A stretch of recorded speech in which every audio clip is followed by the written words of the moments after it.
Página 1. En defensa del populismo, Carlos Fernández Liria, 2016. El populismo, concepto ambivalente, proclive a todo tipo de distorsiones tanto por los discursos de la izquierda como de la derecha y frecuentemente embozado por el ruido mediático, ha venido a ocupar un lugar central en el vocabulario y debate político más actual. Y es que como una y otra vez nos recuerda Carlos Fernández Liria, las luchas por la hegemonía política, en las que se pone en juego la articulación de una unidad política y de una voluntad general, consisten en construir y disputar las palabras con las que se nombra y se piensa el mundo. El populismo es una de ellas. Asociado despectivamente a liderazgos carismáticos, adhesiones emocionales y retóricas identitarias, este libro se propone, sin rehuir todas estas cuestiones, pensar el populismo desde más atrás, desde los límites de la razón política en un mundo regido por una lógica de pertenencias y lleno de síntomas, pero sin dejar de reivindicar el vocabulario político y el orden institucional que nos legó la Ilustración. Carlos Fernández Liria es profesor de filosofía en la Universidad Complutense de Madrid. Entre sus últimas publicaciones destacan, como autor o coautor, El orden del capital, El naufragio del hombre, Educación para la ciudadanía. Democracia, capitalismo y Estado de Derecho, El plan Bolonia, Geometría y tragedia, El materialismo, Sin vigilancia y sin castigo, Periodismo y crimen, Cuba 2005 y, ¿Para qué servimos los filósofos? Durante los años 80, fue guionista del programa de televisión La Bola de Cristal y publicó, junto con Santiago Alba, los libros Dejar de pensar y Volver a pensar. Según la red Internet. El populismo, según la RAE, es una tendencia política que pretende atraerse a las clases populares.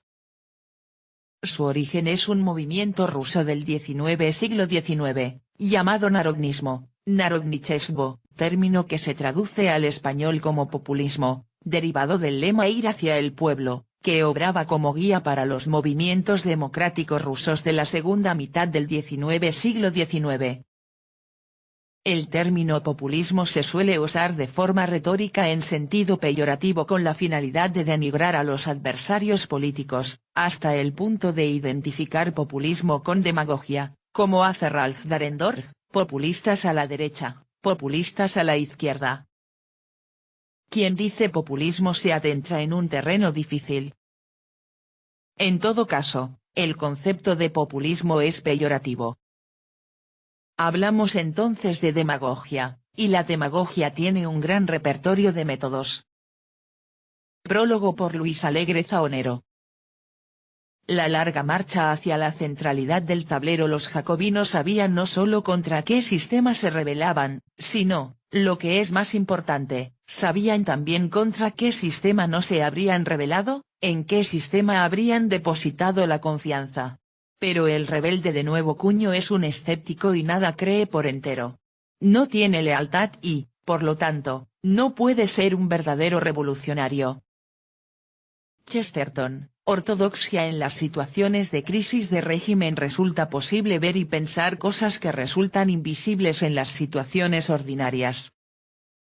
No es de extrañar que la filosofía cobre un papel especialmente destacado en esas situaciones en las que parte de las convicciones más sólidas se resquebrajan, los viejos sistemas de representación pierden eficacia, tiende a producirse una dispersión de las identidades, una desagregación de las construcciones colectivas en sus partículas y una disolución de las organizaciones vinculadas a estas.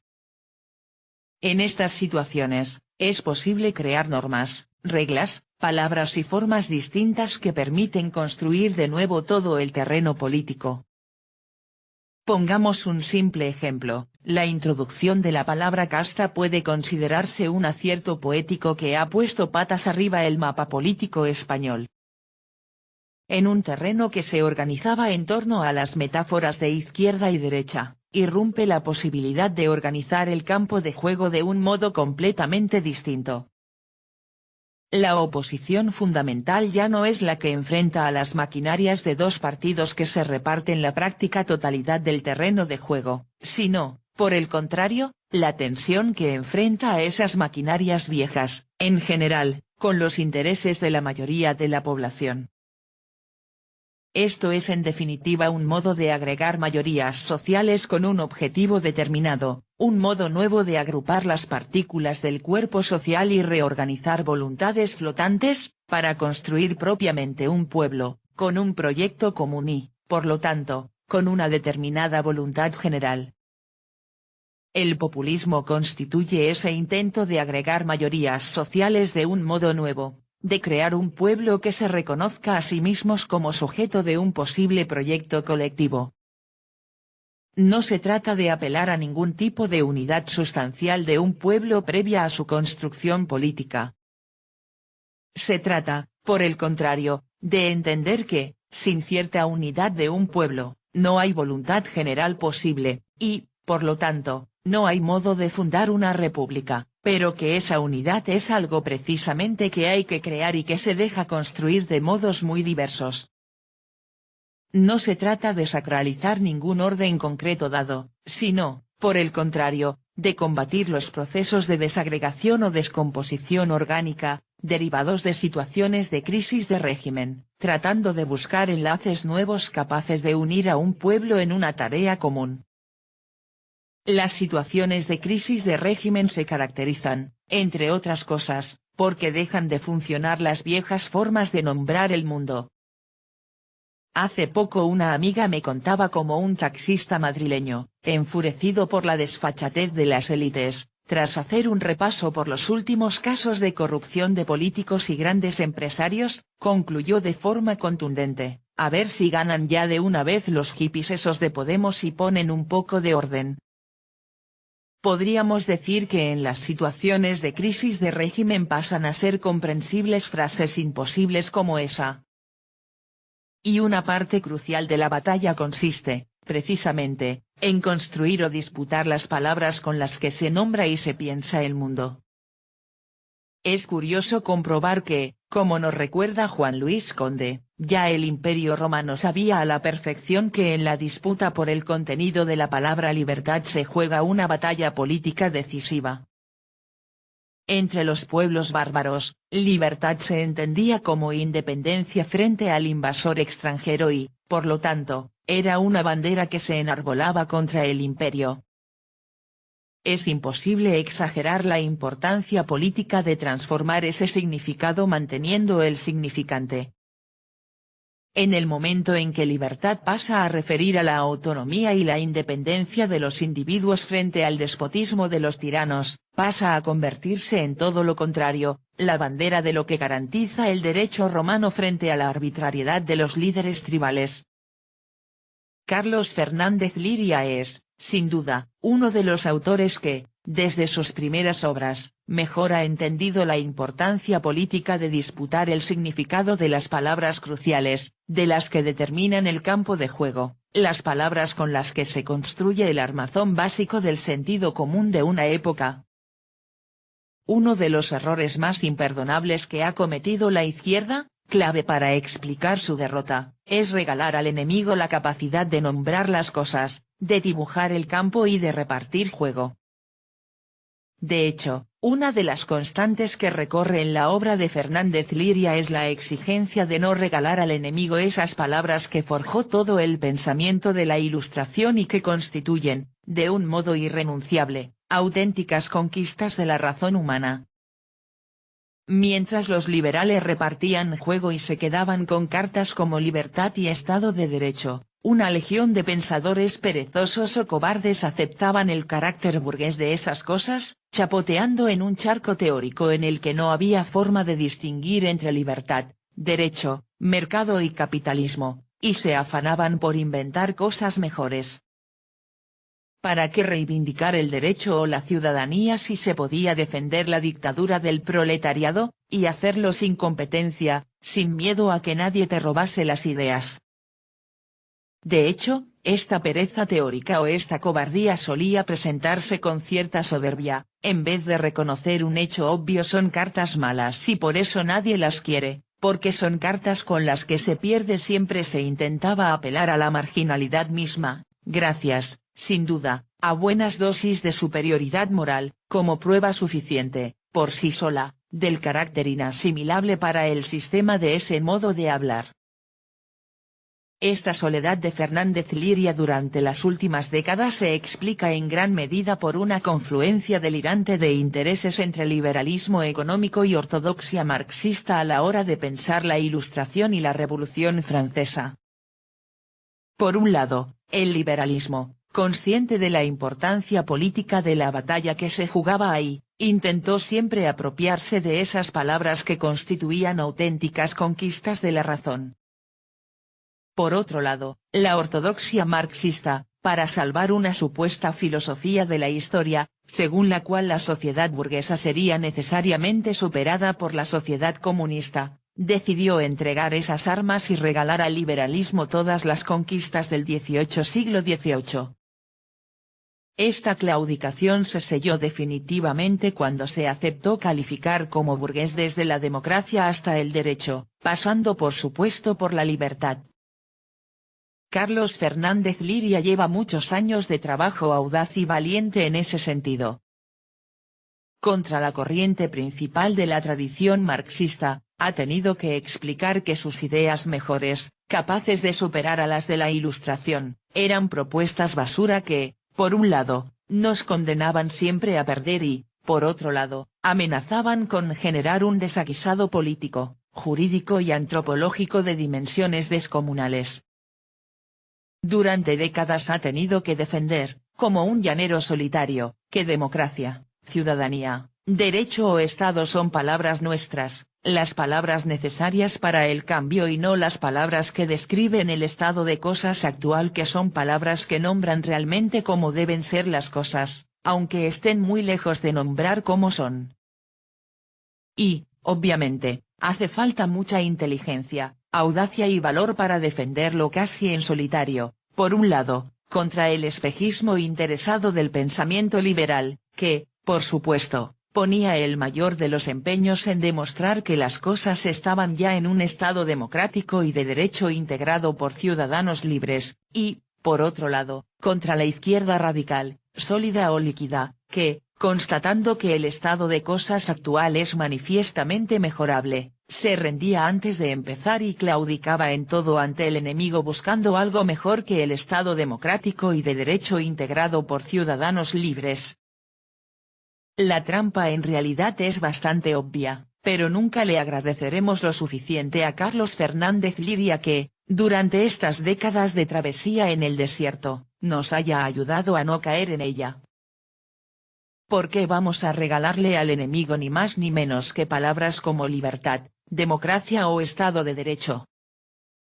Lo que hay que hacer es precisamente pensar y disputar el sentido de esas palabras para, una vez hecho esto, poder mostrar que están a años luz de indicar el estado de cosas existente y, por lo tanto, fijarlas como tarea del cambio. Nos habíamos acostumbrado, por ejemplo, a dar por bueno un sentido demasiado estrecho de libertad. El liberalismo siempre ha tenido el mayor interés por reducir el concepto de libertad a la ausencia de coacciones, que nadie te ponga una pistola en la cabeza para obligarte a hacer algo. Sin embargo, es evidente que cabe luchar por un sentido más amplio. Existen también condiciones materiales, en positivo, para el ejercicio de la libertad. La libertad de movimiento, por ejemplo, no se puede separar de la posibilidad efectiva de desplazarte. Aunque nadie te amenace, si no puedes ni comprar un billete de metro es obvio que tienes una libertad de movimiento reducida. O respecto a la libertad de expresión, es una trampa desconectar el derecho a expresar las propias opiniones del hecho de que solo un puñado de corporaciones tengan los medios para hacerlo. Pero, además de esto, es imprescindible recuperar el sentido político y republicano de libertad. Solo podemos hablar de individuos realmente libres cuando hablamos de ciudadanos, es decir, de individuos que no obedecen más leyes que aquellas de las que ellos mismos son soberanos, además de súbditos. Un individuo es libre en un sentido muy determinado solo cuando ocupa la dignidad del legislador, es decir, la posición de quien elabora las leyes a las que va a rendir obediencia. Ese concepto de libertad es, precisamente, el que forja la idea de ciudadano. Y, por supuesto, alguien no puede ocupar la dignidad del legislador si vive con miedo a perder el empleo, con miedo a que sus hijos se vayan al extranjero, con miedo a no poder poner la calefacción o con miedo a ser desahuciado de su propia casa. Esta batalla por el sentido de palabras como libertad y ciudadanía es una batalla que Carlos Fernández Liria nos enseñó a dar y que hoy empezamos a ver que se puede ganar. Y esa disputa hay que darla con todas las palabras que dibujan el terreno de juego, con las palabras centrales.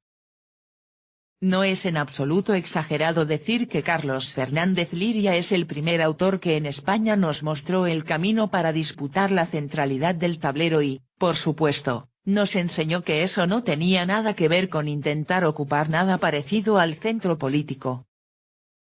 Esta diferencia entre centralidad y centro político, que es clave para entender la idea de populismo, a la izquierda le costó, y le cuesta, sangre, sudor y lágrimas entenderla. El centro político remite a una posición determinada, la de en medio, en el eje izquierda y derecha. Ahora bien, izquierda y derecha, en realidad, son simplemente metáforas a través de las cuales se ha expresado, durante una época determinada, digamos los últimos 200 años, y en un espacio bastante acotado, digamos Europa, una pugna mucho más transversal y recurrente, casi universal, entre arriba y abajo, entre opresores y oprimidos, entre explotadores y explotados, etc. Durante esa época y en ese espacio geográfico, las mayorías sociales se han construido como sujeto político articulándose a través de esas metáforas. Sin embargo, es evidente que el siglo XX las ha desgastado. Cuando se utiliza la misma metáfora para designar al mismo tiempo delirios totalitarios, pongamos, por ejemplo, Corea del Norte, y proyectos emancipatorios, pongamos, por ejemplo, el Chile de Allende, tanto claudicaciones, o traiciones, históricas, por ejemplo, la pérdida de proyecto de la socialdemocracia europea, como episodios heroicos, por ejemplo, las brigadas internacionales, es evidente que las metáforas dejan de funcionar y hace falta construir otras nuevas. De hecho, en los últimos años, el eje izquierda-derecha se había convertido en el truco que conseguía que las clases populares no pudieran ganar nunca, todo el espectro político se repartía entre los partidos de izquierda y los partidos de derecha que, sin embargo, no terminaban de diferenciarse en gran parte de las políticas aplicadas. Disputar con ellos respetando el eje nos condenaba a quedar arrinconados en los márgenes y, por lo tanto, a jugar una partida que no se podía ganar. En las calles latía una mayoría social que reclamaba cambio, que denunciaba que no nos representan, que se escandalizaba ante el desmantelamiento de la sanidad y la educación pública, que consideraba intolerable que los bancos nos pudiesen echar de nuestras casas a través de una ley injusta y, además, ilegal incluso, que reclamaba, según indicaban todas las encuestas, la creación de una banca pública. Sin embargo, el único modo de transformar esa mayoría social en poder político era dejar de jugar en los márgenes de un eje ya dado, en los que solo se puede aspirar a un resultado marginal. Si se quería ganar el partido, no se trataba solo de jugar bien, sino, ante todo, de pintar de otro modo las líneas del campo. Hacía falta introducir la palabra casta para hacer visible que, si se financian con los mismos bancos, se jubilan en los mismos consejos de administración, usan las mismas tarjetas Black, hacen negocios con las mismas constructoras y regalan dinero a las mismas eléctricas, entonces hace falta crear una fuerza política que se parezca más y que represente mejor a las mayorías sociales del país. unas mayorías sociales que se identifican con canciones o símbolos muy distintos, pero que tienen en común el miedo a perder el trabajo, a perder la casa, a no poder pagar los estudios de sus hijos o a que tengan que irse al extranjero, que tienen que sacar su negocio adelante con 1000 trabas de la administración, a menos que sean amigos de algún político con el que hablar de lo suyo, mayorías sociales duramente golpeadas por la crisis a las que nadie da amnistías fiscales y a las que Iberdrola no pregunta si son de izquierdas o de derechas antes de cortarles la luz. Agrupar las preocupaciones centrales para construir un nuevo sentido común con el que disputar el poder, de un modo articulado, a las élites que amenazan con dejarnos sin nada. Se trata simplemente de reconocer que hay asuntos centrales que generan indignación generalizada y transversal a identidades políticas muy diversas, y que es imprescindible disputar si se quiere construir un pueblo con una mayoría social de cambio. Por ejemplo, la corrupción. Se trata de algo que nadie puede defender, al menos en voz alta. Ahora bien, por corrupción es posible entender cosas muy distintas. Es posible quedar atrapado en un sentido estrecho que llame corrupción tan solo al hecho de meter la mano en la caja. Sin embargo, puede llegar a resultar evidente, y es necesario trabajar para conseguirlo, que hay todo un conjunto de elementos estructurales que, sin violar ninguna ley, sin embargo, son sin duda corrupción. Regalar miles de millones de fondos públicos a empresas eléctricas a cambio de que te ofrezcan sillones en sus consejos de administración es legal, pero es corrupción.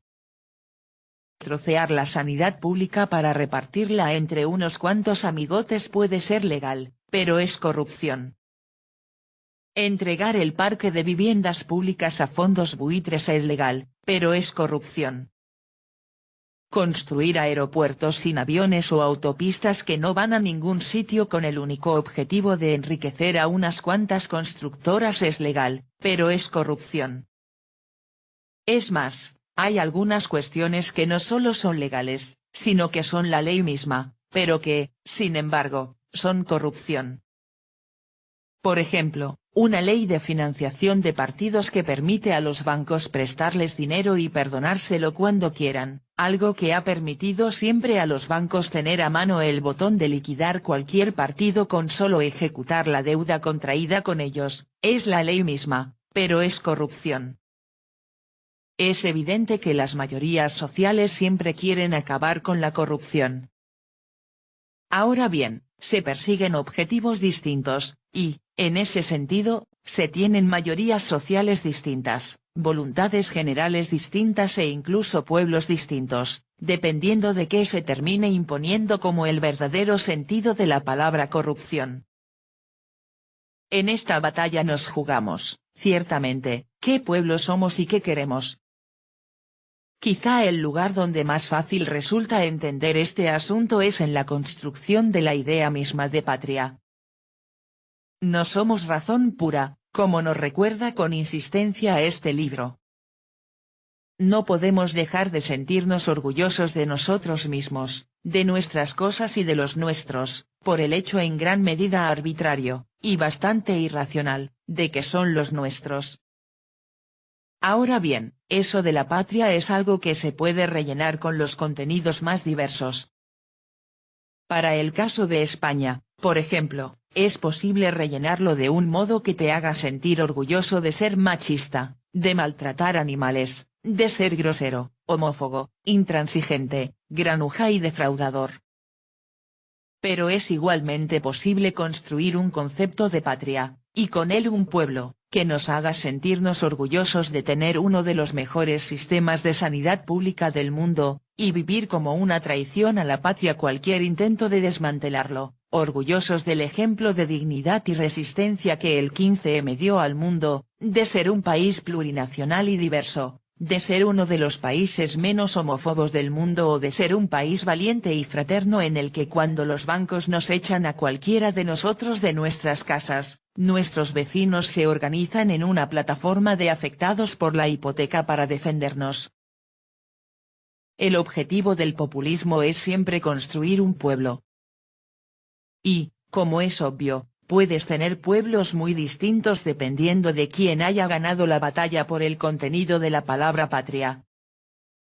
Ahora bien, durante todos estos años, Carlos Fernández Liria no solo se ha dedicado a enseñarnos que hacemos un negocio ruinoso si renunciamos al cuerpo central de ideas de la Ilustración y tratamos de sustituirlo por algo mejor, defendiendo la dictadura del proletariado frente al Estado de Derecho o al hombre nuevo frente al ciudadano.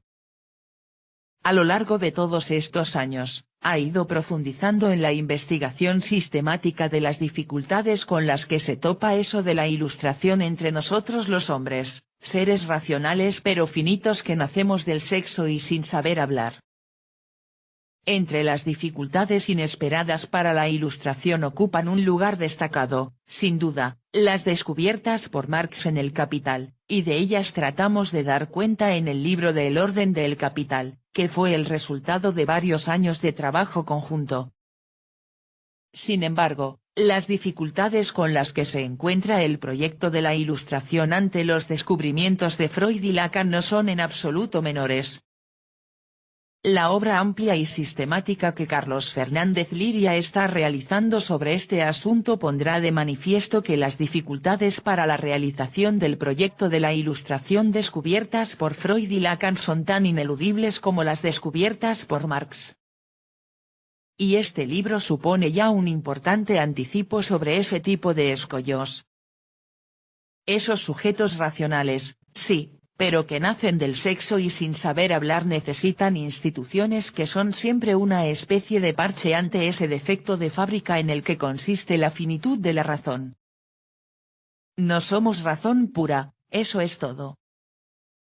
Pero hacerse cargo hasta las últimas consecuencias, como hace Carlos Fernández Liria, de lo que esto implica nos obliga a conformarnos con cosas tan modestas como el derecho, y renunciar a la forja de hombres nuevos moralmente tan puros o de multitudes con pasiones tan alegres que pudieran ya prescindir del derecho.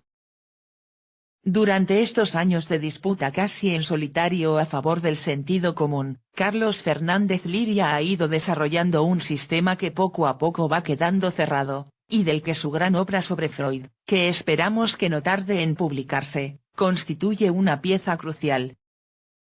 Y este libro, en gran medida, supone un interesante anticipo, analizar la necesidad del populismo, con las dificultades y las posibilidades que esto abre, es decir, explicar en qué consiste eso de que un pueblo se organice y se articule, exige tener en cuenta todas las aristas de los verdaderos resortes del mundo político, los resortes reales, nos gusten más o menos los que efectivamente operan, que no son siempre los que nos gustaría que operasen o los que nos gusta imaginarnos para poder montar en nuestras cabezas un mundo ideal, una humanidad que se masturba con el lenguaje que solo es capaz de cerrar sus cuerpos sociales por el vértice, ya sea este vértice una persona, un símbolo o una institución, una humanidad en la que la religión y no pocas supersticiones, lejos de suponer un mero problema, como ingenuamente llegó a pensar en ocasiones la Ilustración, son en realidad una solución determinada a un problema muchísimo más grave,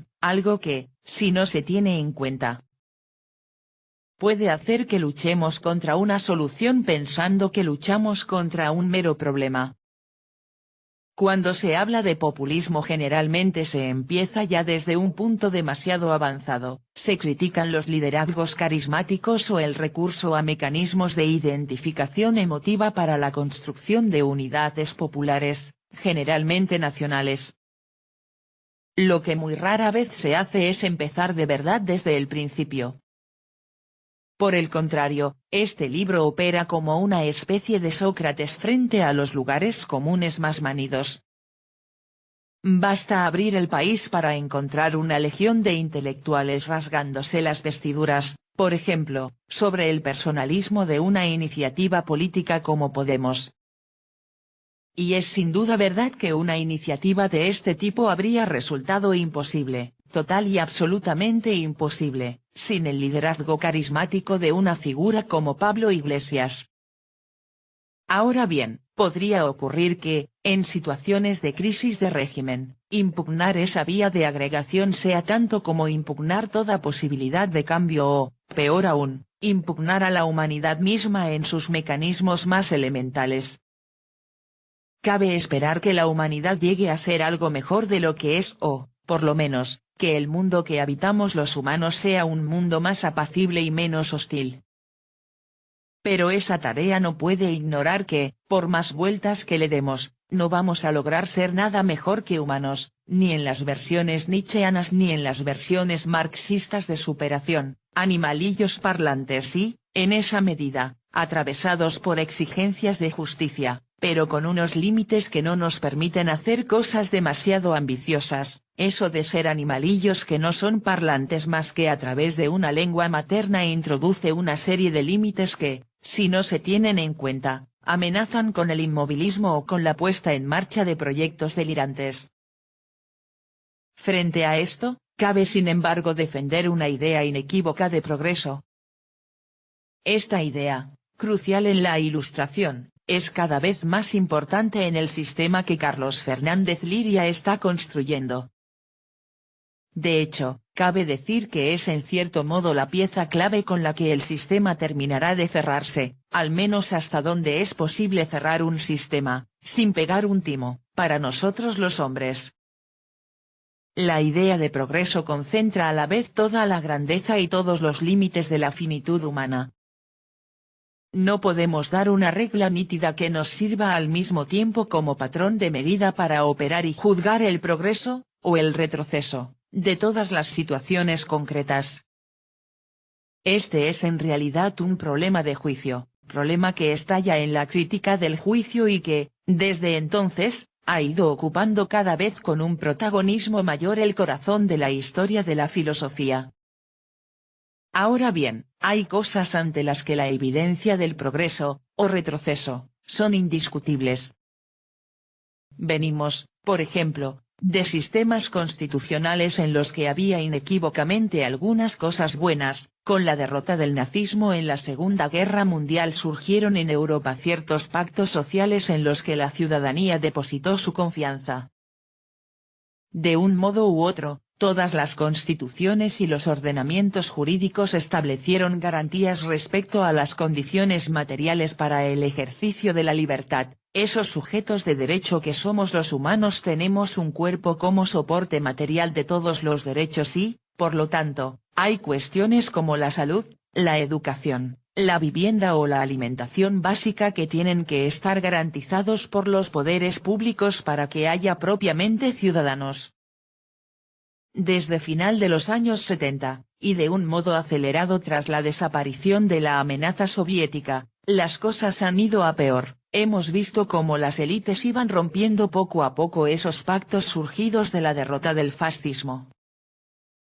Desde entonces, se ha ido de derrota en derrota. Los ciudadanos, que depositaron su confianza en esos pactos y los respetaron con lealtad, han ido viendo cómo se recortaban derechos y garantías sin que ocurriera entre medias ninguna catástrofe natural o alguna guerra devastadora que lo explicase.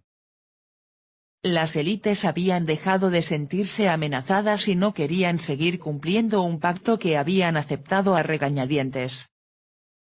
En el caso concreto de España, ese pacto fue un pacto tardío, tan tardío como la derrota del fascismo, y su ruptura ha tenido también rasgos particulares en lo relativo, al menos, a la frivolidad, la desfachatez y voracidad con las que las élites lo han roto. Todos los días nos despertamos con nuevos escándalos que van dibujando poco a poco el mapa completo de cómo unos pocos han saqueado lo que es de todos, a través de una urdimbre que se teje con tarjetas black, puertas giratorias, aeropuertos sin aviones, comisiones del 3%, 5%, 10%, fondos buitre compinchados con representantes del pueblo para devorar sanidad y vivienda pública, 3 o 4 constructoras arramblando con todas las partidas del presupuesto, obras públicas, construyendo autopistas que no van a ningún sitio, sanidad, construyendo hospitales que no aumentan el número de camas, deporte, construyendo infraestructuras olímpicas, ciencia e investigación, construyendo edificios sin investigadores.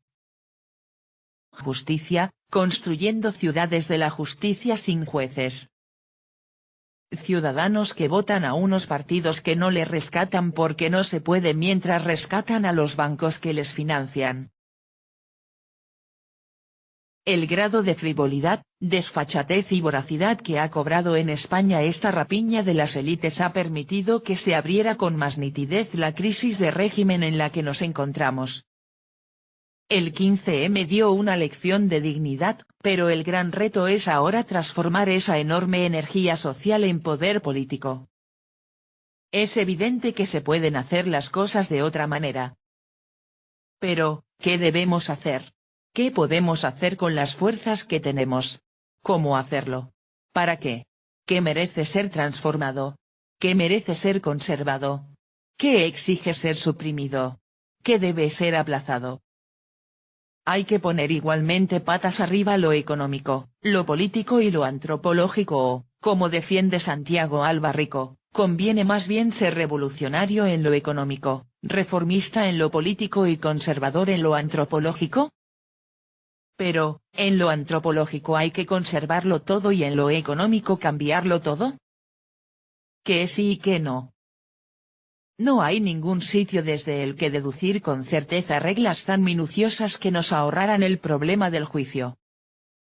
Las reglas hay que crearlas, creando normas más justas, formas más bellas, palabras más verdaderas, y esa tarea se encuentra con las dificultades con las que se encuentra toda creación.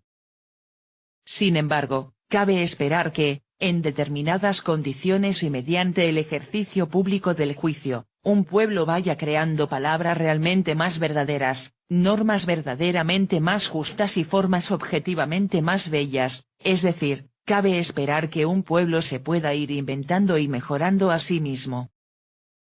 Hay que construir cosas nuevas, pero no hay que construirlo todo de nuevo. El siglo XX nos ha escarmentado ya suficiente contra los proyectos de ingeniería social sin fallos.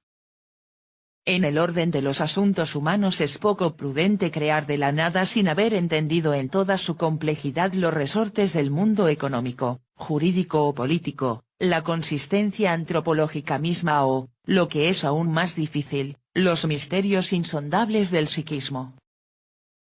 Carlos Fernández Liria es de los pocos autores actuales que han sido capaces de entender este problema en toda su complejidad y, al mismo tiempo, de explicarlo con absoluta claridad, sin añadir ni la más mínima complicación artificial, pero sin eludir dificultades, por enojosas que sean, renunciando, eso sí, al lustre que dan los sistemas perfectos, esféricos, herméticos y cerrados, pero falsos.